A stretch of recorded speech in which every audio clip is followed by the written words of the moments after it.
Hey everyone, Arashi here, back again with another upload. And in today's video, I'm actually here to start more of a debate not necessarily explaining and, answering a question like I usually do. And today's debate question is, are the clone troopers better or do you think that the stormtroopers are better?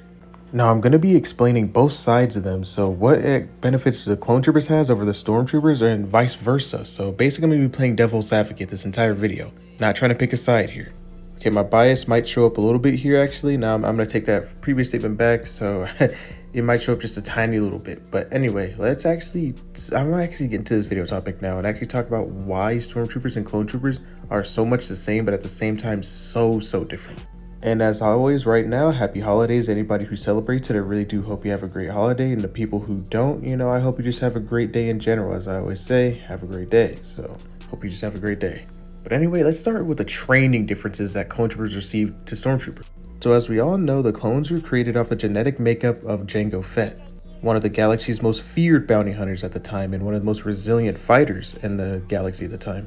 The reason why they chose Jango, as I said before, he's very resilient, he was very smart, and he was very athletic as well. He was just almost peak human for the galaxy at the time.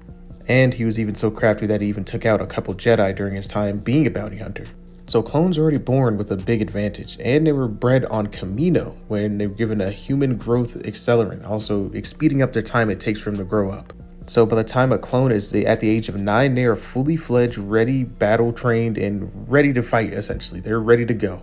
And on Kamino, the training was very rigorous. I mean, extremely rigorous. They had live firing drills almost all the time, and the simulations that they were able to partake in were very on point.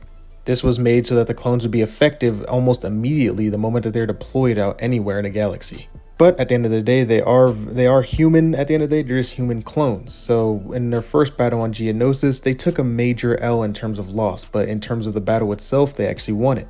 Throughout the Clone Wars, each clone was able to show off a plethora of different skills as well. Now, of course, they had their specialization units and stuff like that, like pilots and all that good stuff, but each clone was equipped and ready to fight and take different roles and, end up having to fly a ship or end up having, in one-on-one combat, face-to-face, all that kind of good stuff. And they were really just bred for war. It's like any kind of circumstances that you can think of, clones were made for it. And they were trained and ready for it, and their human nature also kicked in a lot as well, since they are technically human clones, that they had individualism and they had, priorities and they had morals. A lot of clones were by the books, and a lot of clones were also very much for their brothers. They wanted to fight for one another, mainly get each other through this entire thing, although they look exactly the same. And that individualism came out in various different ways. I mean, we had Captain Rex with his custom helmet, we had Commander Cody, who was more by the ranks and by the book, and a lot more. Each clone was able to think freely and enact on their own will, essentially. Now, although the clones were an elite fighting unit, an elite fighting group, the Empire decided to get rid of them due to a few reasons. And one of the biggest ones being the actual cost of maintaining clones and having this entire clone army going on. Just to breed a clone, to have them be made, cost a lot of Republic credits. I can't remember the exact number. I have to look it up later. I might find it by the end of this video, but it costs a lot. Then on top of that, you have to keep them fed. So all that kind of stuff, all that plays in a big factor. On top of that, also having to develop new technologies and all that good stuff to make it seem and have this, highly functioning army keep running for years and upon years to come, and for them to be fully effective in battle. It cost a lot of money. Now, the stormtroopers were actually they're still expensive, but they're not as necessarily as expensive as having a whole clone. Which leads me to the stormtrooper section of this entire video, which is actually probably one of the easier ones to understand of why exactly the clones, or not clones, but the stormtroopers seem less effective than a clone trooper was. So yes, the stormtroopers were normal humans. They're inscripted. They were brought in from, multiple different planets and stuff like that. Just regular humans working out there, and then they decided to, I want to join the Empire essentially, and it, made a pretty good career for them. But overall, the stormtroopers training was a lot less of, being prepared for a war. And I think that's what really separates the two, honestly. The stormtroopers were mainly, honestly, more of a police force than they were actually a galactic military. But that's not to say that they didn't have elite or at least decent form of infantry.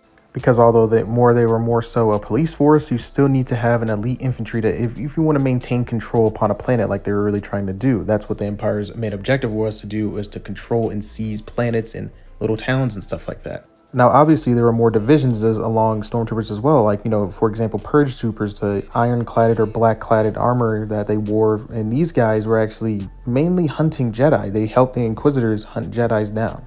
And for that reason, I'd actually say that the purge troopers are more equipped and more similar to clone troopers, since clone troopers themselves were actually trained to take down Jedi. They just didn't know that at one point they'd be fighting Jedi themselves. Another constant that's between the two is actually Vader's 501st Legion, which, during his time as Anakin Skywalker, the 501st were known as the best of the best. So any kind of stormtrooper that was seen as the best of the best most likely ended up with Vader's 501st Legion. In fact, the 501st were part of a lot of major battles in Star Wars, including the invasion of Hoth. They participated in that, and I'm gonna just go ahead and assume here, I'm not necessarily spitballing here, so correct me in the comments if I'm wrong here, but the 501st Legion were the ones who mainly stormed Hoth. But overall, the clone troopers were more trained, and I mean, they essentially trained from 1 to 9 years old. I mean, that's 9 years worth of training compared to a stormtrooper who had maybe just a couple months up to a year. Now, that doesn't necessarily mean that the stormtroopers are necessarily a, joke compared to the clone troopers, but it definitely means that the clone troopers were just a slightly, maybe even a lot a bit better. To me, it always felt like the stormtroopers were more like the droids were back during the Clone Wars. They just tried to overwhelm any kind of force with the sheer amount of numbers that they have, whereas the clones were really efficient. I mean, you could have one clone to take out at least 100 battle droids. And to me, it would always just be the clones, just because that's what I grew up on. I grew up in a prequel era Clone Wars. And also, I just liked the way the clones had, a little bit more individualism. I could tell, although they looked the exact same, you could tell every single last one of them had a different personality type. And although I do like some of the stormtrooper specialization units, like the purge troopers and the death troopers, I just, like the clone troopers a lot more. Their commandos, everything. Well, anyway, that's all I got for this video. Let me know your guys' thoughts and opinions in the comment section down below. Which one do you like better? And always, may the force be with you, and have a great rest of your day.